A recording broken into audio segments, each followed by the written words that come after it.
Halo pemirsa, kembali lagi dalam program Ngobrol Bareng. Di sini VJ masih ngobrol sama Kak Advan. Kalau tadi kita banyak ngomongin soal Maulid Nabi, keistimewaan di bulan yang istimewa ini gitu ya. Dengan menyinggung tadi juga bagaimana perjuangan Rasulullah dalam menegakkan agama gitu kan. Bagaimana tadi diceritakan bahwasanya Rasulullah mempunyai akhlak-akhlak yang luar biasa. Nah Kak Advan, ini ada nggak sih cerita Rasulullah yang bisa kita renungi bersama gitu ya, perjuangan-perjuangan beliau gitu untuk menegakkan agama gitu, syiar Islam ini, Kak Advan? Ya, paling pas sebenarnya bagaimana Rasulullah awal dakwah ke Taif. Jadi tahun itu Rasulullah mengalami kesedihan yang sangat luar biasa. Istri tercintanya, yang mana ketika dapat masalah, terus ke rumah, itu semua masalahnya hilang. Coba bayangkan begitu ngelihat wajah istri tercintanya Siti Khadijah, itu semua masalahnya hilang, meninggal. Pamannya Abu Thalib yang melindungi dakwahnya meninggal. Di tahun itu Rasulullah diperintahkan sama Allah untuk coba berdakwah di negeri Taif, berangkat. Sampai di sana belum masuk ke kotanya itu sudah dilemparin batu. Karena sudah mendapatkan kabar bahwasanya dari kaum kafir Quraisy bahwasanya nanti kalau misalnya Rasulullah kesini dia akan membawa perpecahan, ajaran-ajarannya itu ajaran-ajaran yang membawa perpecahan, membuat kita tuh jauh dari agama-agama nenek moyang kita. Akhirnya belum sempat ngedenger dakwahnya baru masuk ke kotanya itu langsung dilemparin batu. Lemparin batu, kotoran onta. Akhirnya Rasulullah kembali lagi bersandar di batu. Ada di sana. Kalau misalnya nanti kapan-kapan insya Allah Kak VJ ini Amin, ya Allah. punya kesempatan ke sana ziarah ke Taif, itu langsung melihat bagaimana batu ada masjid masjid yang dijadikan sandaran Rasulullah pada saat ngasoh sebentar setelah. Terus pada saat sejenak di situ kedua malaikat datang. Satu malaikat Jibril, satu malaikat penjaga dua bukit ini.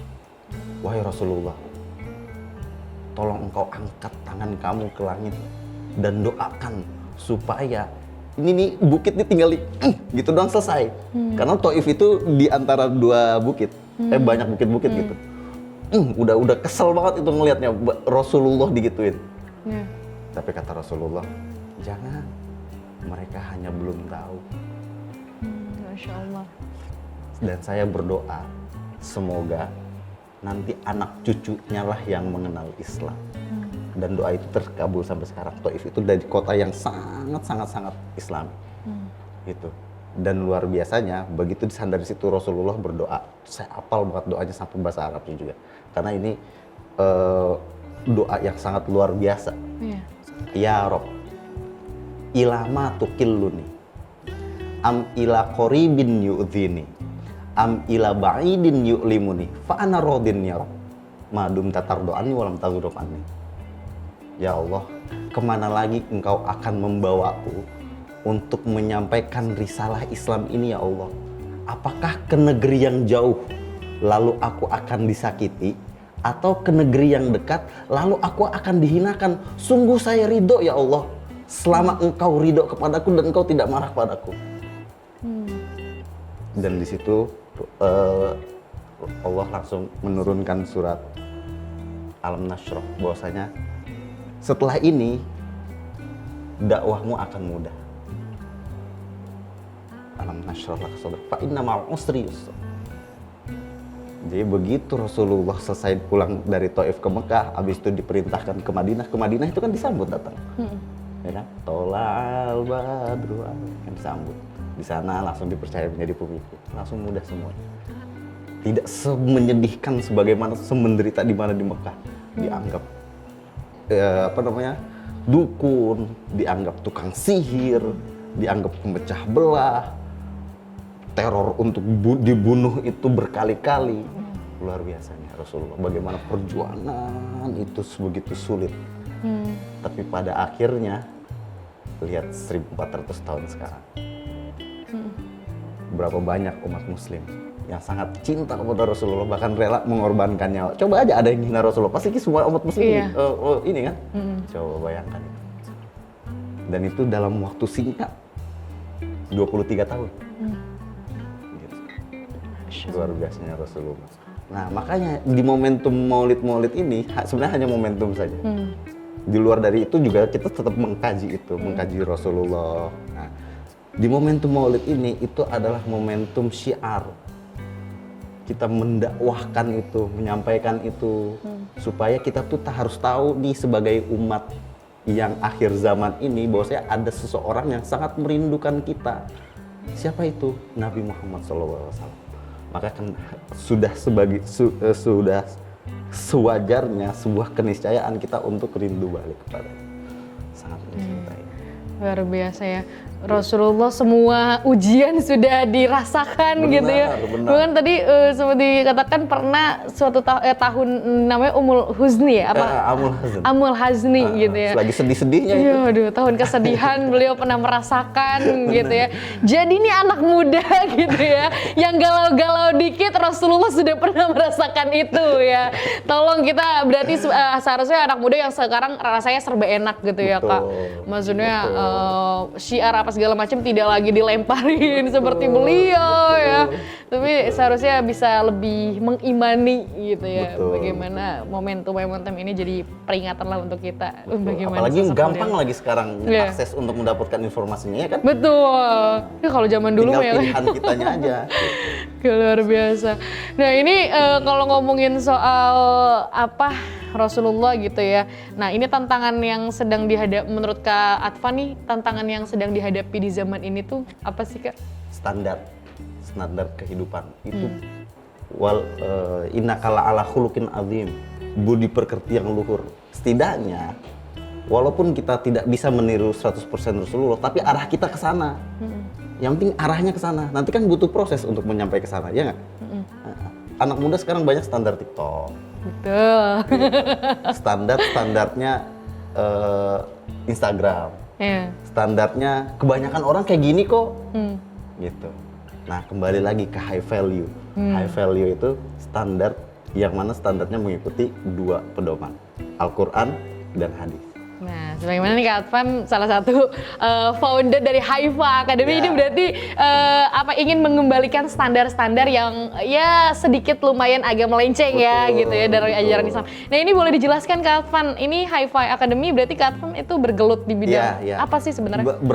Berawal dari keresahan saya gitu. Kok standar kehidupan sekarang kok kayak jauh gitu dari Al-Quran dan hadis. Itu keresahan pribadi. Mungkin ada orang yang melihat itu adanya. Saya kasih contoh. Jawab benar atau salah gitu aja ya.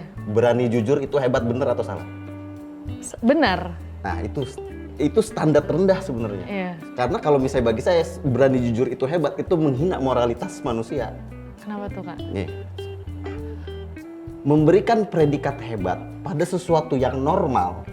Jujur itu normal, manusia itu emang jujur, normal. Anak bayi lahir itu jujur dia. Anak kecil itu jujur, nggak pernah berbohong. Memberikan standar hebat pada sesuatu yang normal, artinya kita di bawah rata-rata semuanya. Paham? Anggap nggak? Saya buat ilustrasi biar lebih nangkep. Kelas, guru. Iya. Ada yang kehilangan. Saya masuk. Anak-anak, salah satu HP teman kalian ada yang kehilangan. Tolong di sini semuanya jujur. Siapa yang ngambil balikin. Karena berani jujur itu hebat. Ketika saya sebagai guru ngomong kayak gitu ke anak-anak, maka saya menganggap bahwasanya anak-anak itu potensi pembohong semuanya. Oke. Nangkap nggak? Iya, nangkap. Kok kita bisa-bisanya mengatakan berani jujur itu hebat? Jujur itu normal, sebagai manusia itu normal. Iya. Jujur itu. Maka standar kehidupan kita tuh jauh banget. Akhirnya dampak dari ini, tau nggak Pak? Orang melakukan tugasnya itu minta dipuji. Gue udah ngelakuin tugas gue nih, lah itu kan tugas lu. Lu diberikan mandat karena lu melakukan tugas itu. Untuk dipercaya melakukan tugas itu. Tapi begitu dia melakukan tugas itu, dia minta dipuji. Ya kan? Yang sebagaimana itu memang tugasnya dia gitu. Tugasnya dia. Sebagai manusia kita harus jujur ya, emang harus juga jujur gitu. Itu tugasnya dia. Nah, di pujian itu biarkanlah pujian itu nilainya 90, 80, jangan 50 karena mereka yang memuji angka 50 pasti di bawah 50. Nangkep nggak? Iya. Mereka yang di 60, 70 sama 50 akan memahami, oh iya, akan memahami proses, nggak akan memuji. Itu sekarang banyak banget orang yang melakukan tugasnya terus minta dipuji, gitu. Misalnya saya jadi pemimpin, contoh, atau siapa jadi pemimpin, terus melakukan tugasnya sebagai pemimpin, terus dia minta dipuji. Gue udah ngelakuin tugas ini, wah itu kan tuh kalau misalnya nggak mau itu turun, akan ada ke orang lain, gak usah nganggap diri sendiri itu yang paling sanggup gitu. Jadinya yang paling penting dari Haifa Academy ini, makanya kan Haifa itu High Value Academy, gitu, adalah mengembalikan standar kehidupan berlandaskan pada Al-Quran dan hadis. Kayak gitu, makanya V-nya itu kalau di logonya itu kan V gini kan, itu 2 buku, 1 Al-Quran, 1 hadis. Gitu. Tapi di dalamnya diajarin soft skill. Gimana sih diri kita itu sebagai manusia supaya memiliki standar prestasi, yang pertama kita harus punya kemampuan komunikasi yang efektif. Public speaking diajarin. Gitu. Terus kita juga harus memiliki kemampuan untuk mengetahui etika dan estetika. Terus kita juga harus mengetahui table manner, bagaimana cara grooming berpakaian, itu diajarin semua di situ. Wah, keren ya. Kalau mau jadi orang yang bervalue, silakan gabung ke Haifa Academy. Tapi kita nanti akan bahas lebih lanjut sedikit nih ke Advan setelah jeda yang satu ini ya. Menarik ya soal Haifa Academy ini, sebenarnya concern yang akan bahas nih apa nih, coachingnya seperti apa dan lain sebagainya. Tapi setelah jeda yang satu ini, pemirsa jangan kemana-mana, tetap di Ngobrol Bareng.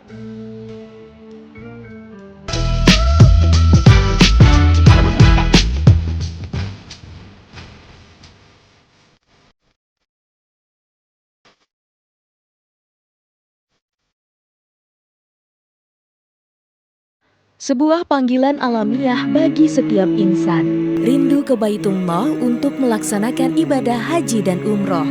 Untuk menjawab panggilan tersebut, pastikan kenyamanan perjalanan ibadah haji dan umroh Anda bersama Sabila Travel. Sabila Travel merupakan travel yang memastikan kenyamanan, keamanan, dan kedalaman spiritual dalam melakukan perjalanan terpenuhi dengan sempurna.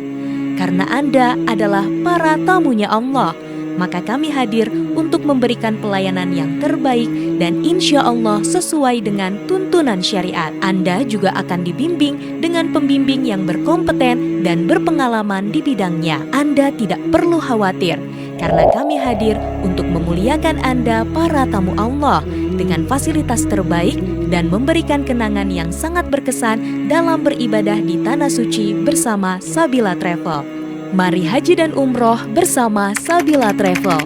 Segera daftarkan diri Anda beserta keluarga Anda ke Sabila Travel.